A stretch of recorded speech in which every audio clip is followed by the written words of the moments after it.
सब लोग, सब ऋषि आ गए उनके सामने। कहा धन्य हो आप लोग, मेरे अंतिम समय में आप लोग पधारे हो, मेरा यह सौभाग्य है।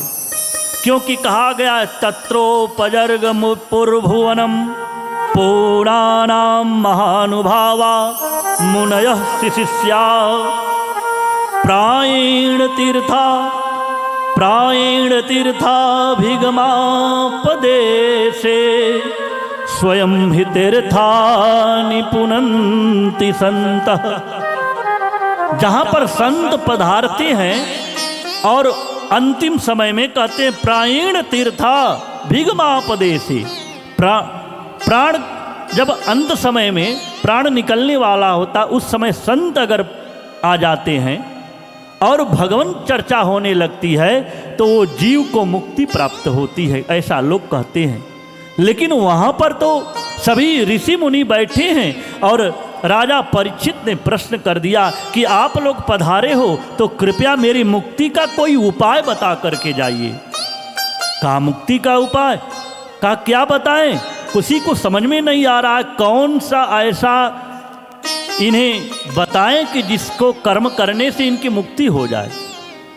और यह सोच ही रहे थे तभी हमारे सुखदेव भगवान का आगमन होता है। बोलिए सुखदेव भगवान की जय। और सुखदेव भगवान आ जाते हैं, लंबी भुजा है, दिगंबर हैं, वस्त्र एक भी नहीं है तन पर, और एक सुंदर भुजा यौवन अवस्था। यह देख करके सभी ऋषियों ने प्रणाम किया, वंदन किया और कहा हे राजन आज तुम्हारा यह सौभाग्य है कि आज तुम्हारे यहाँ स्वयं आज सुखदेव भगवान पधारे हैं।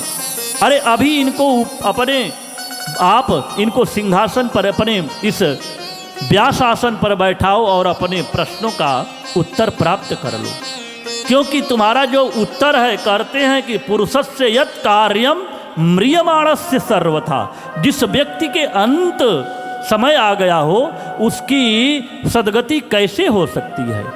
ये प्रश्न आप अभी सुखदेव भगवान से पूछ लो। क्यों? क्योंकि ये बहुत कम समय रहते हैं। इतना ही समय एक जगह पर रहते थे सुखदेव जी जितना समय में एक देसी गाय दुही जाती है। एक देसी गाय लगभग 6 मिनट में दुही जाती है और 6 मिनट तक एक द्वार पर खड़े रहते थे, भिक्षाम देही। अगर मिल गया तो ले लेते थे, नहीं मिला तो भी उससे ज़्यादा समय तक नहीं टिकते थे। और ऐसे 5 घरों में जाते थे, अगर मिल गया तो उसी को पा करके पा लेते थे, और नहीं मिला तो कोई बात नहीं, उस दिन इसी तरह रह जाते थे। उनका ये दिनचर्या था। और सभी लोगों ने कहा कि जाओ अभी उन्हें पकड़ो, ये बहुत कम समय रहते हैं, और जाओ जाकर के अपने उस प्रश्न का उत्तर प्राप्त कर लो। और हाथ जोड़ करके प्रणाम किया।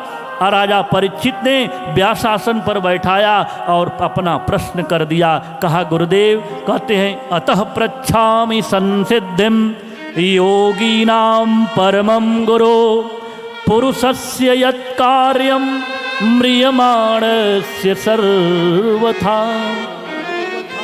उन्होंने कहा कि हे जगत गुरु, हे अखिल गुरु, आप पुरुषस्य यत् कार्यम म्रियमाणस्य सर्वथा, पुरुष ऐसा कौन सा कार्य करे जिससे उसकी सद्गति हो, जिससे उसकी मोक्ष हो जाए। और यह बात सुनते ही, यह प्रश्न सुनते ही राजा परीक्षित की आज सुखदेव जी ने मंगलाचरण भी नहीं किया। हम लोग बैठते हैं तो मंगलाचरण करते हैं, व्यास आसन पर बैठे और कथा प्रारंभ कर दिया।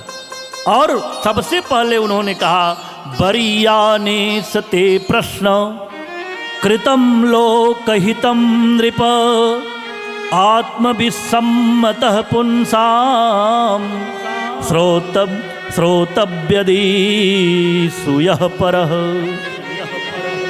कहते हैं कि आपका जो बरीयाने सते प्रश्न कृतं लोकहितं नृप, हे राजन, आपका जो प्रश्न है ना, ये पूरे जगत के हित के लिए आपने पूछा है। लोक कल्याण की चिंता आपको हुई है। क्योंकि राजा परीक्षित ने ये नहीं कहा था कि हम 7 दिन में मरने वाले हैं, तो हमारा कोई मुक्ति का उपाय बता दीजिए। ये नहीं कहा था, लिखा है, आप पढ़िए। कहते हैं पुरुषस्य यत् कार्यम म्रियमाणस्य सर्वथा। पुरुष कौन सा ऐसा कार्य करेगा जिससे उसकी मुक्ति हो जाए। और पुरुष में सब आते हैं, पूरा जगत आता है। और वह प्रश्न ही इतना सुंदर था, तो सुखदेव जी ने कहा कि ये लोक हित के लिए है, सबके हित के लिए तुमने प्रश्न किया है। ये जो भागवत कथा का अनुष्ठान हुआ है, इस वंदना, ये राधा कृष्ण वंदना ट्रस्ट की ओर से सबके कल्याण के लिए किया गया है। जिनके जिनके कानों में एक एक श्लोक भगवान की कथा जा रही है, उसका मंगल हो रहा है, कल्याण हो रहा है। और जो जिस भावना से यहाँ पर उपस्थित है, कथा श्रवण कर रहा है, उसकी भावना का भरपूर परमात्मा उसकी भावना पर कृपा करता है, उसकी भावना को समझता है। और यह दिव्य आयोजन जो किया गया है, और यह लोकहित के लिए किया गया है। और उन्होंने कहा कि पुरुषस्य यत् कार्यम म्रियमाणस्य सर्वथा। पुरुष कौन सा ऐसा कर्म करे जिससे उसकी मुक्ति हो जाए, सद्गति हो जाए। ये पूरे जगत के हित की बात पूछी थी।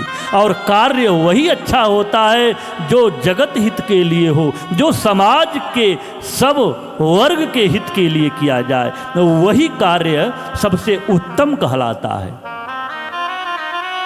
और यह जो कार्य में हम सब लगे हुए हैं, आप लोग, यही उत्तम कार्य है जिससे सबका कल्याण, सबका विकास, सबका एक यह सनातन संस्कृति के हम जान पाएंगे। हमारे बच्चे, हमारे जो छोटे छोटे नन्हे बालक हैं, वो भी सनातन संस्कृति के उस संस्कार में पलेंगे, बड़े होंगे, तो वो भी वह इस सनातन संस्कृति को, पताका को आगे लेकर के चलेंगे फहराते हुए।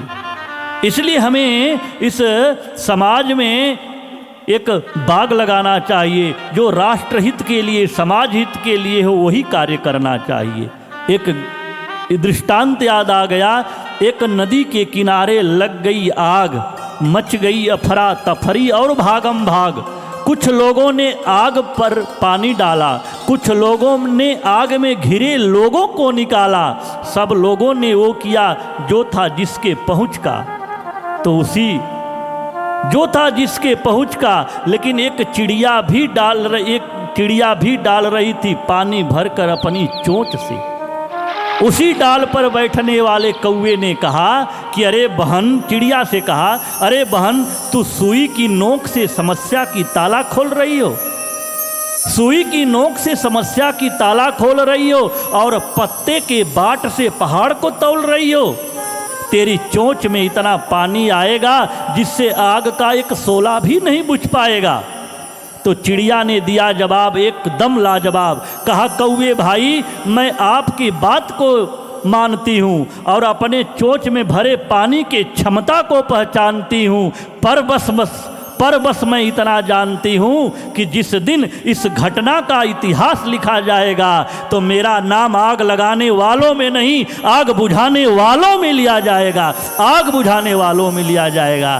कोई कहेगा कि एक चिड़िया भी डाल रही थी पानी चोंच से भरकर। हम तो जानते हैं कि हमारी चोंच में कितना पानी आएगा, लेकिन फिर भी जब इस घटना का याद किया जाएगा तो लोग कहेंगे कि एक चिड़िया भी आग बुझाने में अपना सहयोग कर रही थी। तो हमें वही कार्य करना चाहिए जो समाज हित में हो, जो सबका कल्याण हो। आज आपने, नीलेश जी ने ठान लिया कि हमें भागवत कथा करानी है, चाहे जो भी हो, मिला कि कितना मिला नहीं मिला कुछ भी नहीं, लेकिन उन्होंने आनंद के साथ कहा। ये हमने कहा आपने तो बहुत बड़ा कार्य करने का, ये कोई साधारण कार्य नहीं है। उन्होंने कहा नहीं, हमारे लिए ये बहुत बड़ी नहीं बात नहीं है, छोटी बात है। सोच लिए जिसकी यह जो आत्मबल कितना तगड़ा है, आत्मबल से ही व्यक्ति बलवान होता है, नहीं तो शरीर से कोई बलवान नहीं होता। शरीर कितना हो पहलवान हो, लेकिन आत्मबल अगर जिसके पास है, वो दुनिया की कोई भी ताकत के सामने झुक नहीं सकता, और उसका कार्य भगवान कार्य कर देते हैं। आज उन्होंने कहा बरीयानी सिति प्रश्न कृतम लोक हितम नृप। आपका जो प्रश्न है कल्याण ये सबका करने वाला है, ये लोक हित के लिए आपने प्रश्न किया है। क्यों? क्योंकि सब पुरुष को मरना 7 ही दिन में है। सभी पुरुष को मरना 7 ही दिन में है। चाहे आप सोमवार से गिनिए, चाहे मंगलवार से गिनिए, चाहे बुधवार से गिनिए, चाहे रविवार से गिनिए, 7 ही दिन आएगा और 7 ही दिन में सबको मरना है। इसलिए पुरुषस्य यत् कार्यम, सभी पुरुषों के लिए ये प्रश्न किया गया था। ये भागवत कथा सबके लिए की गई है। उन्होंने कहा सबको 7 दिन में मरना है और हमारा जन्म भी होता है इस 7 दिन में और मरण भी होता है 7 दिन में। इसलिए भागवत कथा भी होती है 7 दिन की। 7 दिन में हमारे शरीर में 7 ग्रंथियां हैं, हमारे शरीर में 7 ग्रंथियां हैं और हमारे इस सप्तद्वीप भी कहा जाता है, सप्तद्वीप है। इसलिए 7 दिन का बड़ा ही महत्व है हमारे जीवन में। और हम जीते हैं तो करते क्या है, ये महत्वपूर्ण बात है। हम 100 वर्ष जीते हैं क्योंकि कलयुग में लोगों की वो जो आयु है 100 वर्ष है। सतयुग में जो सतयुग में है ना, सतयुग में लोग 10,000 वर्ष जीते थे। 10,000 आयु होती थी सतयुग में। और जब त्रेता आया सतयुग के बाद तो उसमें से 1 जीरो कट गया। 1 जीरो कट गया 10,000 में तो कितना बचा? 1 जीरो कट गया, वो 10 और 10 उन्होंने